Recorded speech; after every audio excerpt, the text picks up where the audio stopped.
My name is Anya Sharma, and for 4 years, I poured my soul into a research paper that was meant to change the world of medicine. It wasn't just a paper, it was a key to unlocking a new way of diagnosing neurodegenerative diseases years, even decades, before the first symptom appears. It was a fusion of arcane biology and predictive AI, a complex, beautiful, intricate dance of data and human decay. I lived in this lab, surrounded by the quiet hum of servers and the sterile scent of antiseptic. My life was a blur of late nights, fueled by stale coffee and a burning, obsessive passion. This work was my child, my masterpiece, my entire world. But before it could change the world, my own mentor, my esteemed supervisor, Professor Alistair Finch, tried to steal it. He tried to steal my life's work, my future, my very name, and pass it off as his own. He was a celebrated figure in our field, a titan of academic research with a charming, avuncular demeanor and a reputation for nurturing young talent. He had taken me on as his doctoral student, praised my initial proposals, and encouraged my ambitious approach. He seemed supportive, a guiding hand on my shoulder, but beneath the surface of his collegial smiles and encouraging words, something was shifting.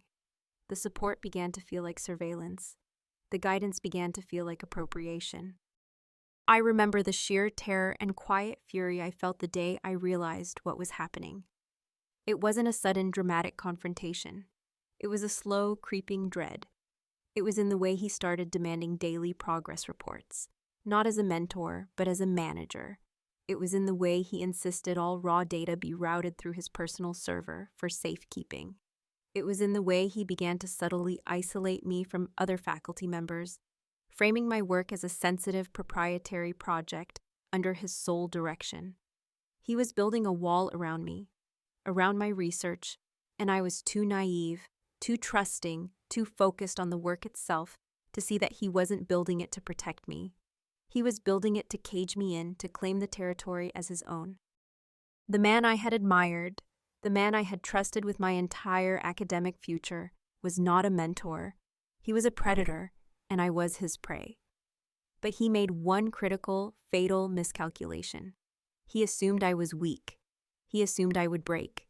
He had no idea that when you corner a creature, when you threaten its very survival, it doesn't just get scared. It gets cold, it gets quiet, and it gets very, very clever. The moments of absolute, undeniable certainty came not with a bang, but with the soft, innocuous ping of an incoming email. It was 2 a.m. on a Tuesday. I was in my small, cluttered apartment, the city a distant, glittering smear outside my window. My desk was a chaotic landscape of half-empty coffee mugs, stacks of academic journals, and scribbled-on legal pads.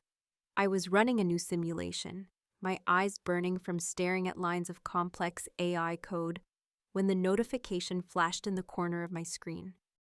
The subject line was simple: Re-Manuscript Submission JQIM, the Journal of Quantitative and Imaging in Medicine, the most prestigious journal in our field. My heart gave a hopeful leap. We were getting close. This had to be it. But the email wasn't addressed to me. It was addressed solely to Professor Finch, and it had been accidentally CC'd to my university email address, a simple clerical error, a slip of a finger from an overworked journal editor 1,000 miles away, a slip of the finger that would unravel his entire world. The email read, "Dear Professor Finch, thank you for your submission.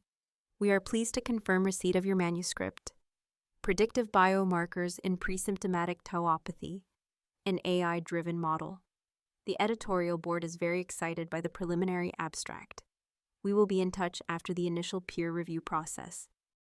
Sincerely, Dr. Alistair Finch." I read it once, then twice, then a third time. The words swam before my eyes, refusing to resolve into a meaning my brain could accept. Your manuscript.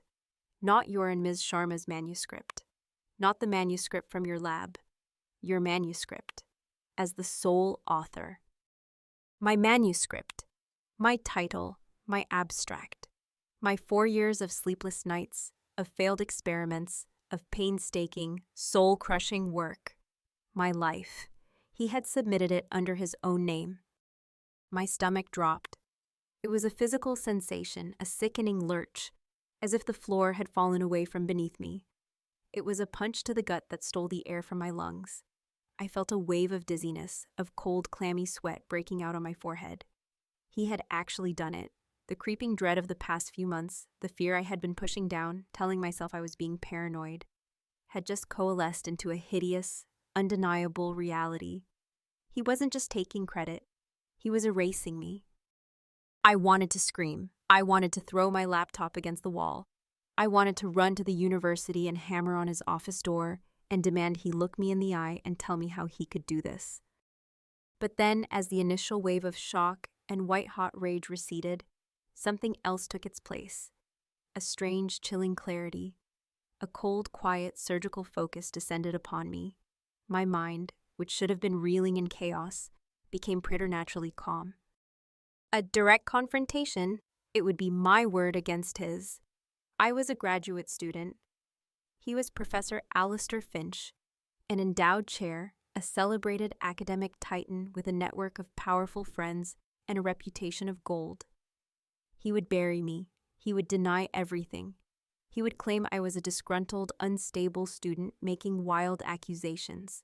He would lock down the research, claim it was all his from the beginning, and my work, my 4 years of life, would vanish into the ether, locked away in a university server, while he maybe, possibly, gave me a footnote in the acknowledgments.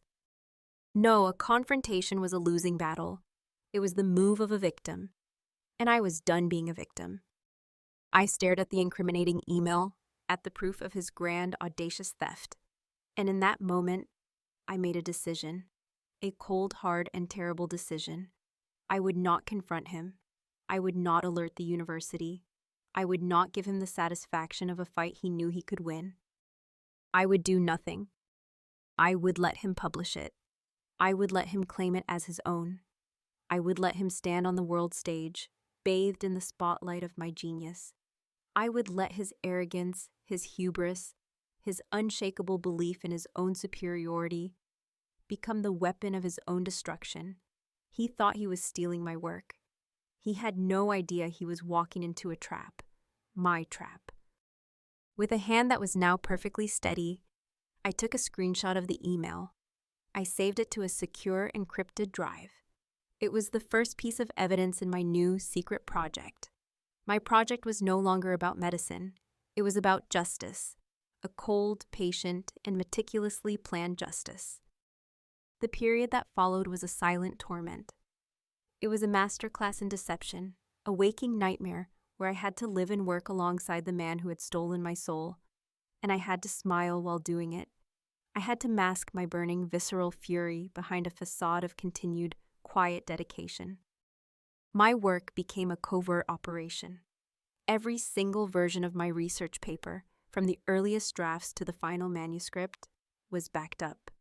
Every line of code I had ever written for the predictive algorithm, every experimental log, every raw data set, every single email exchange between me and Finch, where we discussed my progress on my research.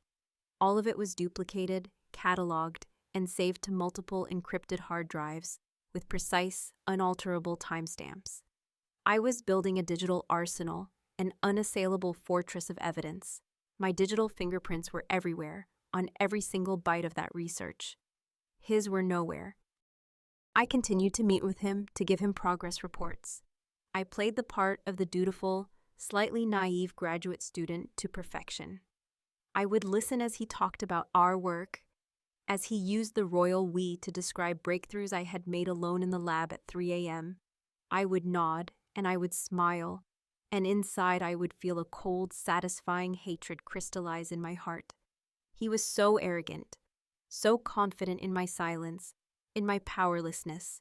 He was walking deeper and deeper into the snare, and he was whistling as he went.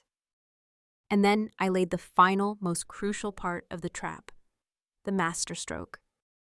He had the final version of the manuscript, the one he had submitted, but the raw data sets were enormous, complex. He didn't understand them, not really. He understood the conclusions, the polished results, but not the messy, intricate guts of the work. He was a tourist in the world I had built. So one night, in the quiet hum of the lab, I went back into the master data set on the university server, the one he had access to, and I made a change. A tiny, subtle, and utterly brilliant change. I subtly modified a few non-critical, yet unique data points in one of the control groups. It was the equivalent of changing a single nucleotide in a strand of DNA. It was a change that would be completely invisible to a cursory review. It would not affect the overall conclusions of the paper in any significant way. But it was a digital fingerprint, a time bomb. Because I knew something he didn't, I knew that my proprietary algorithm, the complex AI I had designed, would process the slightly altered data in a very specific, very unusual, and very incorrect way. It would produce a specific, predictable anomaly in one of the secondary diagnostic charts, an anomaly that made no biological sense. It was a flaw that wouldn't exist if one truly understood the deep, underlying logic of the code. It was a flaw that only I, the true creator, could identify and explain. It was a test I knew he would fail. I saved the altered dataset. I backed up the original, unaltered version with its own timestamp, proving the change had been made after the fact. I had now given him the rope, the beautiful, prestigious, published rope that he would use to hang himself. The days turned into weeks. I lived in a state of suspended animation, of quiet, simmering intensity. I watched as he went through the peer review process. He would give me condescending little updates. The reviewers had a few minor queries, Anya. Nothing I couldn't handle.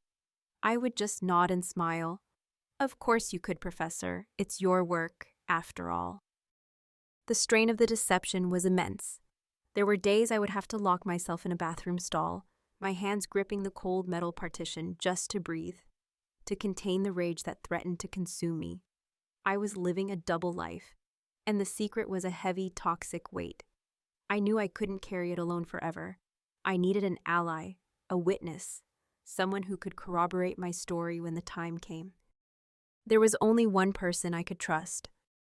The only person I could trust was a ghost herself, in a way.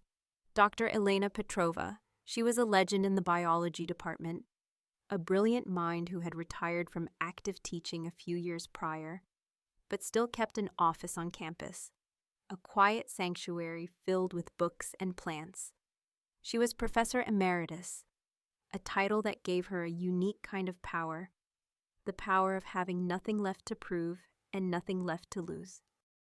More importantly, she was a woman who had seen the dark, ugly underbelly of academia for 40 years, and she had a long-standing quiet disdain for Professor Alistair Finch. She saw him for what he was, a charismatic, politically savvy administrator who was more skilled at securing grants and playing the game than he was at actual groundbreaking research. She had suspected for years that he was riding on the coattails of his graduate students, but she had never had proof. I was about to give her an arsenal. I requested a meeting with her under the guise of seeking advice on my postdoctoral plans. We met in a quiet corner of the university cafe, a place that smelled of burnt coffee and damp wool coats. The air was thick with the low murmur of student chatter, a perfect cover for a conversation that could end my career. My hands were trembling as I laid it all out. I didn't start with the accusation. I started with the work. I walked her through my research, my methodology, the intricate beauty of my predictive algorithm. I saw her eyes, sharp and intelligent behind her glasses, light up with a genuine scholarly excitement. She understood. She saw the elegance of it, the years of painstaking work it represented. Then, when I was sure she understood the true scope of what had been created, I told her what he had done. I slid my phone across the table, the screenshot of the misdirected email glowing on the screen. She read it, her expression hardening from academic curiosity into a mask of cold, familiar anger. She was not surprised. Disgusted, yes, but not surprised.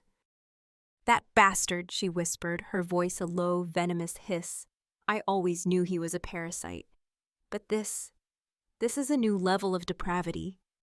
I then told her the rest of the plan, the digital arsenal of evidence, the time-stamped backups, and finally the masterstroke, the altered data set, the time bomb ticking quietly in the heart of his stolen work. When I finished, she was silent for a long time, just staring at me, her gaze appraising, searching. I felt a flicker of fear. Had I miscalculated? Would she see me as reckless, as vengeful? "You are playing a very dangerous game, Anya," she said finally, her voice grave. "He is a powerful man. The university will protect him. They always protect the men who bring in the big grants." "I know," I said, my voice steady. "But if I confront him now, I lose everything. The work disappears. My career is over before it begins. This is the only way to ensure the truth comes out on a stage so big they can't ignore it." She looked at the email on my phone again, then back at me. A slow, determined smile spread across her face. It was the smile of a fellow warrior. "It's a brilliant plan," she said. "Audacious, terrifying, but brilliant. He will never see it coming. His own arrogance will be the blade that slits his throat." She reached across the table and placed her hand on mine. Her skin was cool, her grip surprisingly strong. "You have my support," she said. "I will be your witness. When the time comes, I will stand with you, and I will help you burn him to the ground." In that moment, I felt a profound sense of relief wash over me, so intense it almost made me dizzy. The toxic secret I had been carrying alone was now shared. The burden was lighter. I was no longer a lone operative. I had an ally, a powerful one. The trap was now not only set, but it would have a second, unimpeachable voice to spring it. The email from the Journal of Quantitative and Imaging in Medicine arrived 3 months later. The paper had been accepted. Professor Finch summoned me to his office to give me the good news. He sat behind his desk, radiating a smug, paternalistic pride, as if he were bestowing a great gift upon me. He dared to say, "Our paper was accepted, Anya, with flying colors. The reviewers called it paradigm shifting, a real feather in our cap." Our paper, our cap. I felt the familiar cold rage coiling in my gut, but my face was a perfect mask of grateful humility. "That's wonderful news, Professor," I said, my voice soft. "I'm so pleased our hard work paid off." His smile widened. He was so confident in my meekness, so utterly blind to the fury behind my eyes. "Indeed," he said. "This will be a significant moment for the lab, for my career, certainly." He didn't even have the decency to include me in his vision of future glory. The fallout in the academic community was immediate and exactly as he had hoped. He was hailed as a visionary. The university issued a glowing press release with a large, smiling photo of Professor Alistair Finch, the lone genius who was revolutionizing medicine. News outlets picked up the story. I would sit in my small apartment at night, scrolling through articles that praised his brilliant algorithm, his innovative methodology. I watched interviews where he spoke eloquently and passionately about the future of diagnostic medicine, using phrases and metaphors I had written, words I had spoken to him in the quiet hum of the lab. He was performing my life, and he was getting a standing ovation for it. Each headline, each fawning interview, was a fresh twist of the knife, but my pain was tempered by a cold, patient satisfaction. Go on, I would think, watching him on my laptop screen. Climb higher, take all the credit. Make sure everyone in the world knows that this is your work and yours alone. The higher you climb, the further you will have to fall. And then, the ultimate prize, the email that sealed his fate. His paper, my paper, had not only been accepted for publication, it had been selected as the opening keynote presentation at the International AI in Medicine Conference in Geneva. This was not just any conference. It was the largest, most prestigious, most influential event in our field. It was the academic equivalent of the Olympics. The keynote address was the main event, a singular honor reserved for the most groundbreaking, world-changing research. Thousands of the world's leading scientists, researchers, university deans, and corporate recruiters would be in that grand hall. To be chosen as the keynote was to be anointed as a god in our world. He forwarded me the email with a short, almost comically self-congratulatory note.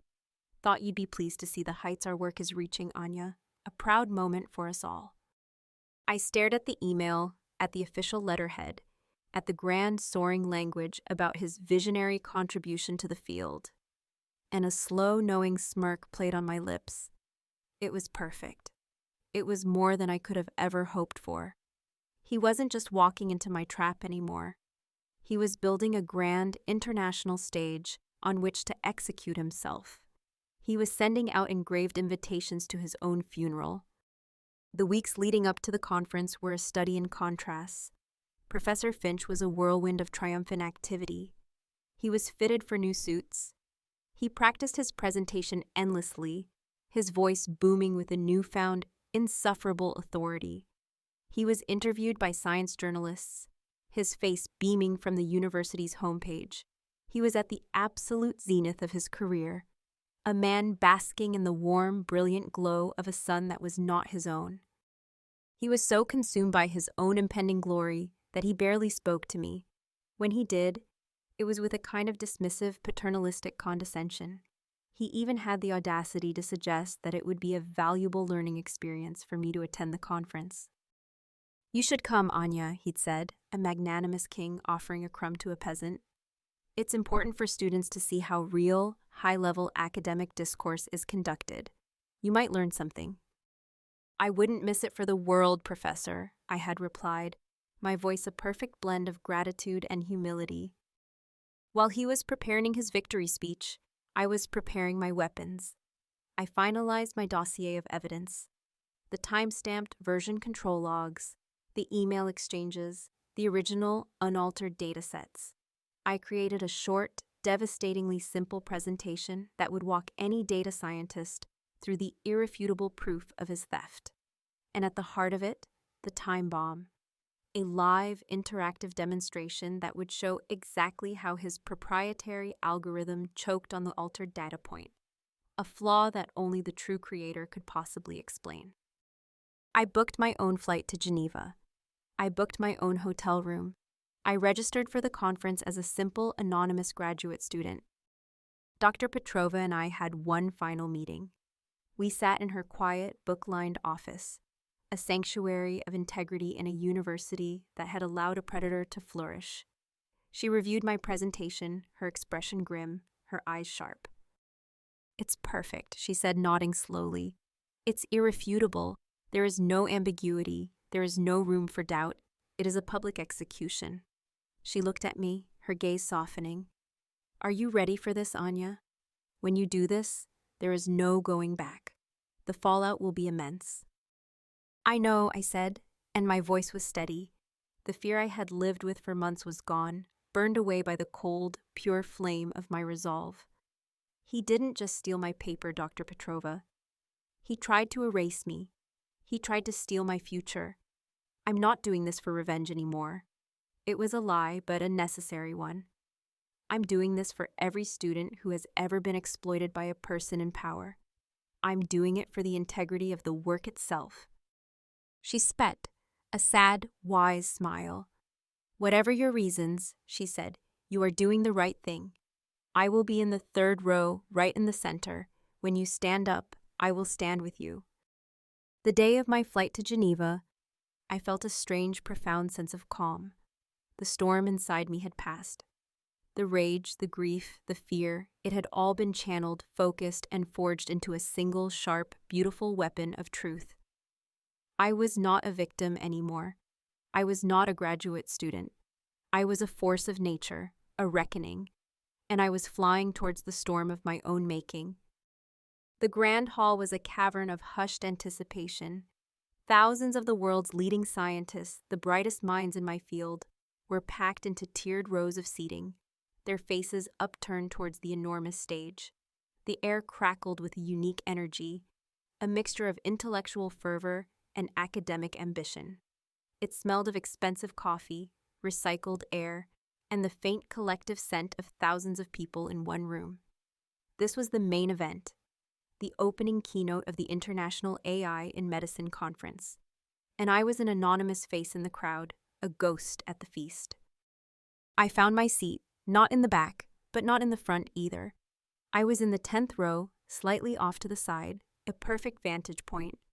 I saw Dr. Petrova, true to her word, sitting in the 3rd row, center aisle, a small, formidable island of integrity in a sea of academic sharks.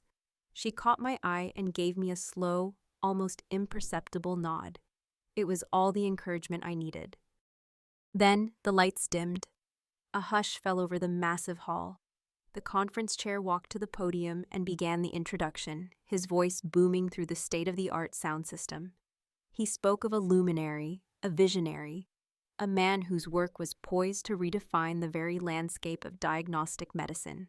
He spoke of Professor Alistair Finch. Finch walked onto the stage to a wave of thunderous applause. He was wearing a new, impeccably tailored suit, the kind that cost more than my car. He strode to the podium with a practiced, easy confidence, smiling and nodding at the audience as if he were a beloved king returning to his adoring subjects. He looked out at the sea of faces, his own face alight with a smug, self-satisfied triumph. He was at the absolute pinnacle of his career, and he knew it. He began his presentation. Behind him, on 3 enormous screens, my work appeared. My slides, my charts, my elegant, intricate diagrams. He presented my research, my algorithms, my findings, taking full, unadulterated credit for every single discovery. He spoke of the long, arduous years of research, the late nights, the moments of doubt, the final, glorious breakthrough. He was narrating my life, my struggle, and he was casting himself as the hero. I sat there, my hands clasped in my lap, and I listened. I felt a strange, profound sense of detachment, as if I were watching a film of my own life, but with a different actor playing the lead role. The rage was still there, a cold, hard stone in my gut, but it was a quiet rage now, a patient rage. I watched him preen and posture. I watched him accept the silent adoration of the crowd, and I felt nothing but a kind of clinical contempt. He was so arrogant, so utterly convinced of his own brilliance, so sure that his theft was perfect, that he had erased me completely. He had no idea that with every word he spoke, he was tying the noose around his own neck a little tighter. He spoke for 45 minutes. When he finished, the applause was deafening, a standing ovation. He stood at the podium, basking in it, his arms raised in a gesture of humble, triumphant gratitude. It was a sickening performance. Thank you, he said, his voice thick with fake emotion. I'd be happy to take a few questions. This was it, the moment the entire world, my entire world, had been waiting for. The moderator pointed to various people in the audience. The questions were fawning, laudatory. An astonishing breakthrough, Professor. What do you see as the next frontier? Your algorithm is revolutionary. Can you speak to the challenges of its implementation?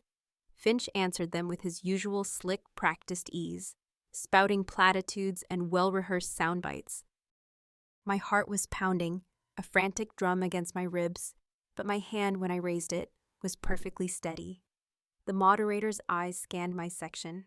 I did not wave my hand frantically. I just held it there, calm, steady, insistent. And his eyes landed on me. Yes, he said, the young lady in the 10th row.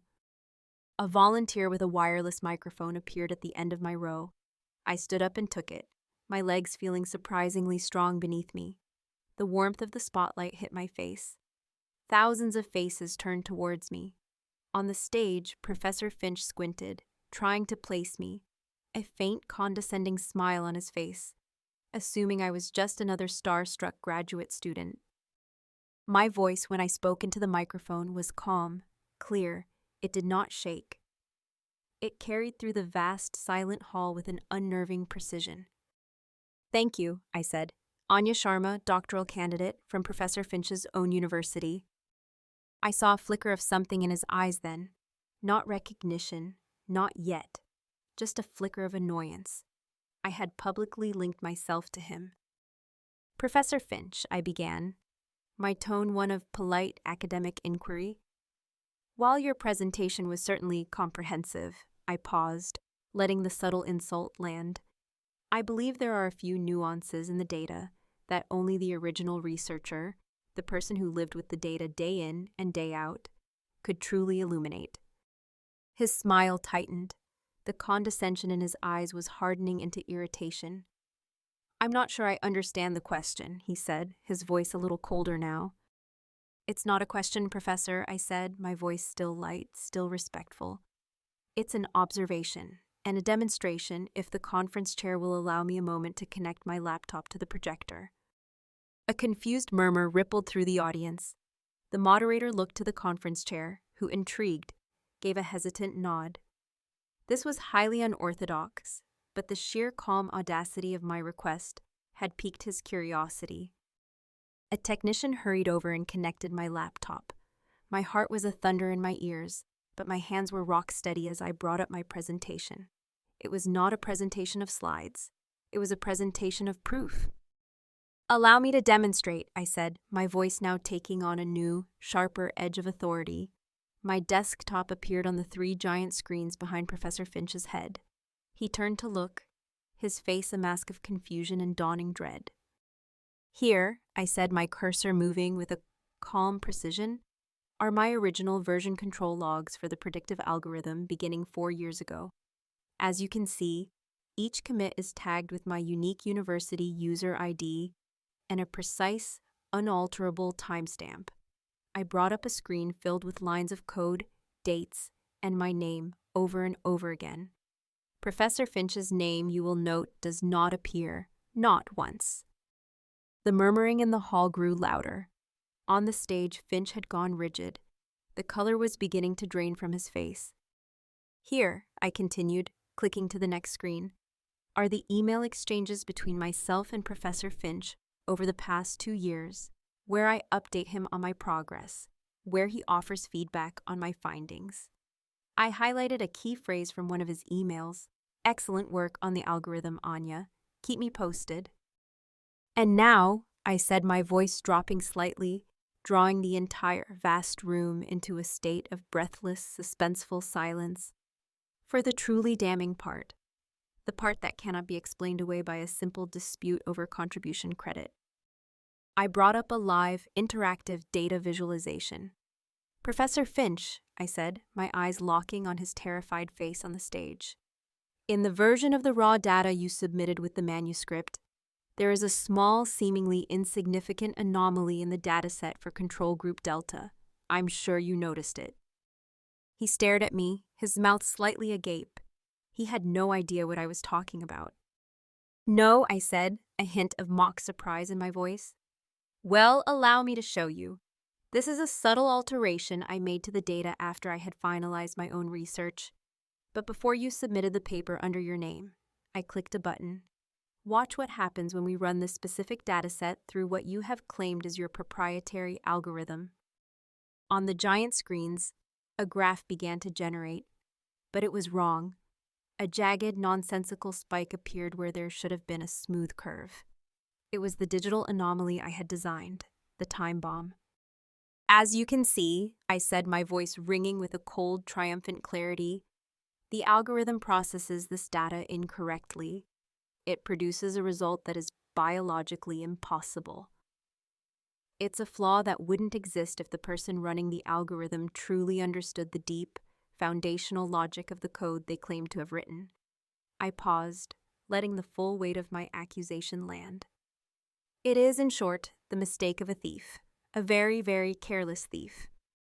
The room fell completely, utterly silent. You could hear a pin drop. It was the silence of 1,000 minds processing a single, shocking, undeniable truth. Finch's face, projected in horrifying high definition on the screens behind me, had crumpled. The color was gone.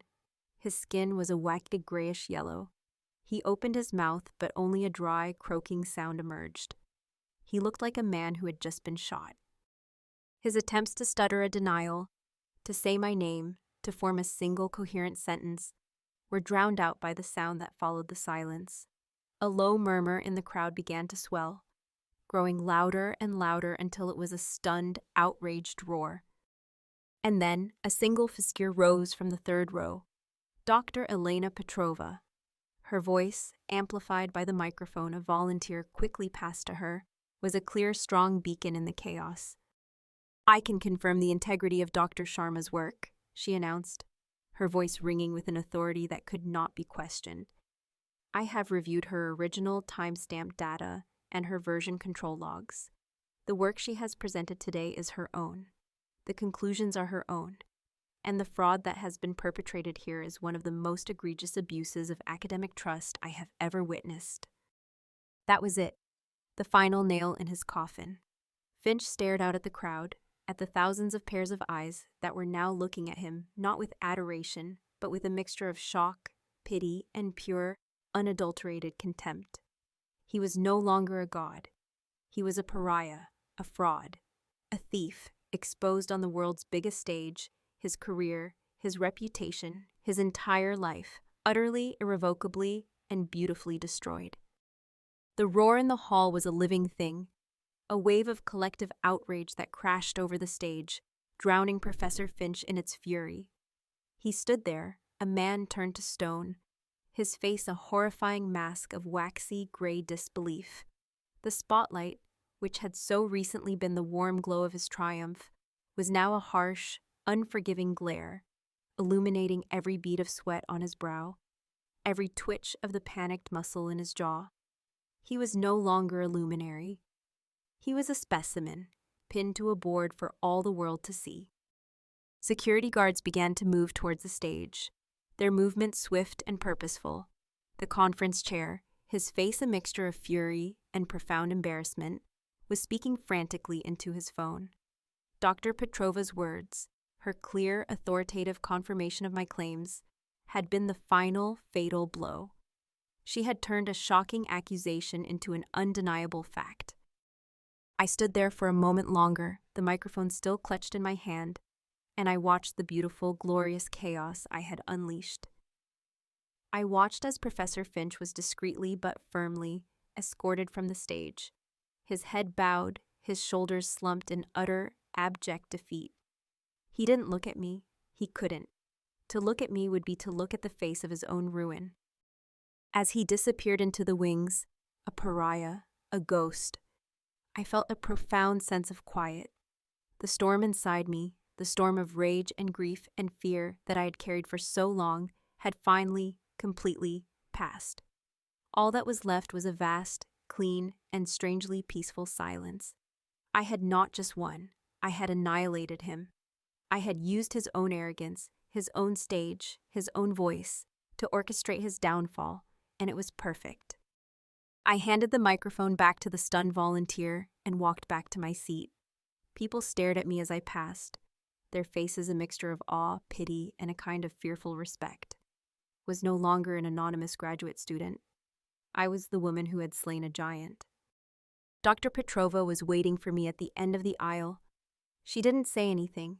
She just took my hand, her grip firm and warm, and led me out of the chaotic hall, away from the whispers and the stares, and into the clean, quiet anonymity of the Geneva afternoon.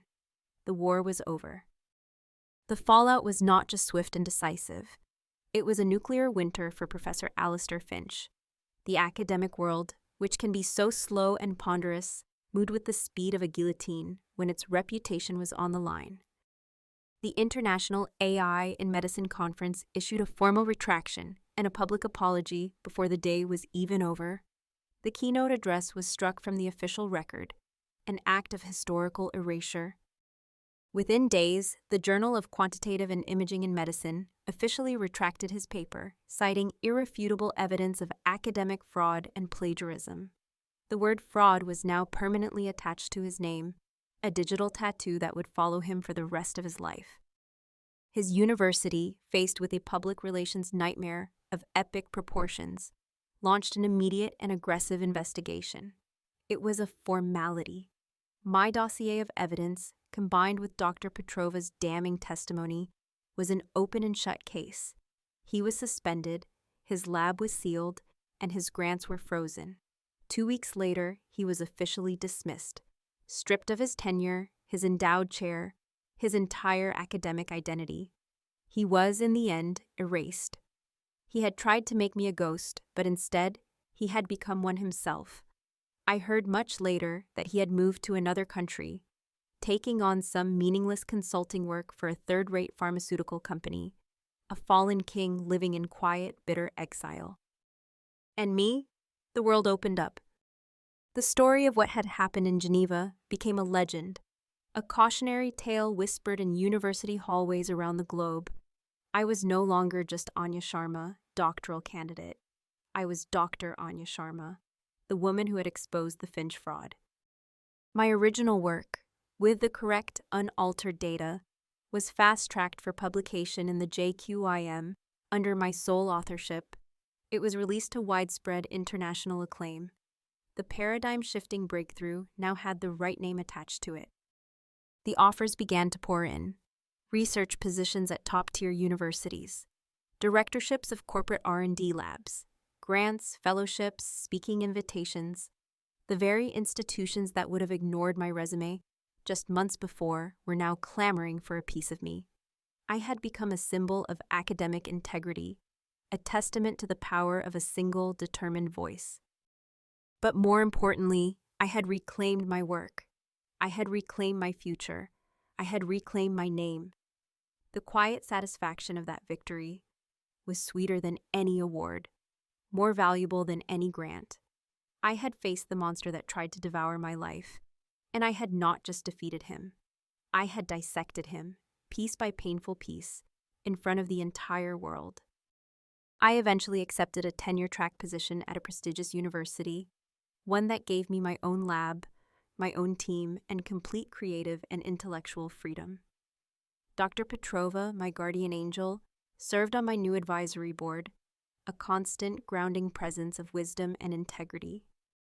I became a mentor myself to a new generation of graduate students, particularly young women entering the competitive, often brutal world of academic science. And the first lesson I taught them was not about biology or AI, it was about survival. My new lab is bright and clean and full of the quiet, hopeful hum of discovery. It smells of fresh coffee and new beginnings. There are no ghosts here. This space is mine. The work is mine. The future is mine. The journey I took was a dark and painful one. Betrayal, especially from a mentor, from someone you trust with your future, leaves a scar. It can make you bitter. It can make you doubt your own worth. There were times when I almost gave in to the despair, when the weight of his lie felt too heavy to fight against. But what I learned in that darkness is that the truth, when strategically wielded, is the most powerful weapon in the world. It might take patience, it might take courage, it might require you to walk through fire, but it is always, always worth fighting for. This wasn't just about revenge, though the justice was profoundly, deeply satisfying. It was about reclaiming my intellectual property.